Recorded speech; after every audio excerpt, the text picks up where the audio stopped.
everybody, and welcome again to another one of my videos, the latest installment in my series of videos on language teaching. I am still David Greenwald. Welcome.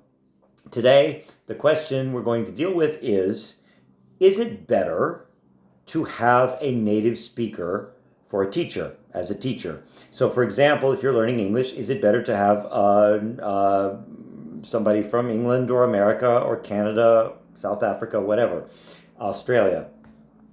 Or is it better to have someone who may be a native speaker of another language, but who knows how to teach? To me, there's no contest. And I say this, obviously this is not coming from my self-interest because I am a native speaker of English. So my answer should be, you need a native speaker. Don't go with those non-native speakers who don't know what they're talking about. But it isn't true. From my own experience as a language learner, as a matter of fact, I can tell you that having a good teacher who is not a native speaker of the language that they're teaching is far, far better than having a native speaker who doesn't know how to teach. All right. And actually, there's another element to this with native speakers. For example, I'm obviously a native speaker of English, but I do speak and understand Slovene. It's taken me a long time. Your language is not the easiest, but we'll leave that for another rant. However, it is a huge advantage to me to know Slovene, to know how Slovene is put together, how it works. So I can give you a quick example.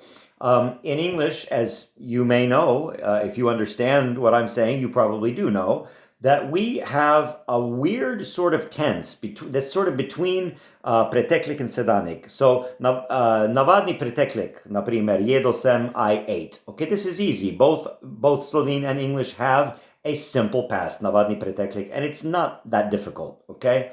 But we also have, in English, we have this sort of mesni čas. It's called present perfect, perfect.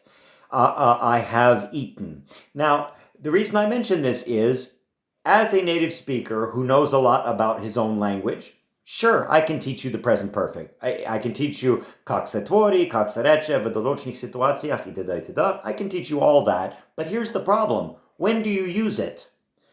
To explain when we use the present perfect is not difficult, but it doesn't help you very much when you're in a real situation and you're trying to decide. Navadni preteklik, perfect. Which one should I use? Okay. However, as someone who also understands your language and knows how it's structured and put together, even though you don't have that particular verb tense, you definitely have nekaj podobnega, oziroma nekaj, kar služi, lahko služi istemu namenu. And that is a set of two little words, še in že. So, for example, jedel sem, I ate, navadni preteklik. I have eaten, jedel sem že. Sem že jedel. And this automatically, without much explanation, because I know this and can give you this example, this helps you immediately decide, do I need, what tense do I need in a certain situation, okay? So the fact that I'm a native speaker is not such a big deal here, but it's a big deal that I know your language well enough that I can say, hey, I don't need to explain vnedogled.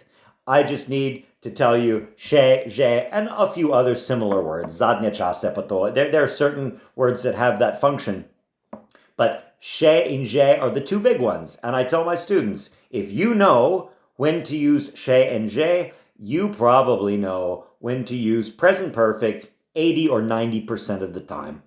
Okay? So, I think in language teaching, the emphasis on gotta have a native speaker is way overblown. I think it's much better to have a good teacher who knows not only the language being taught, but also the language you already speak fluently and natively. That's it for this week. I'm still David. You take care till next time.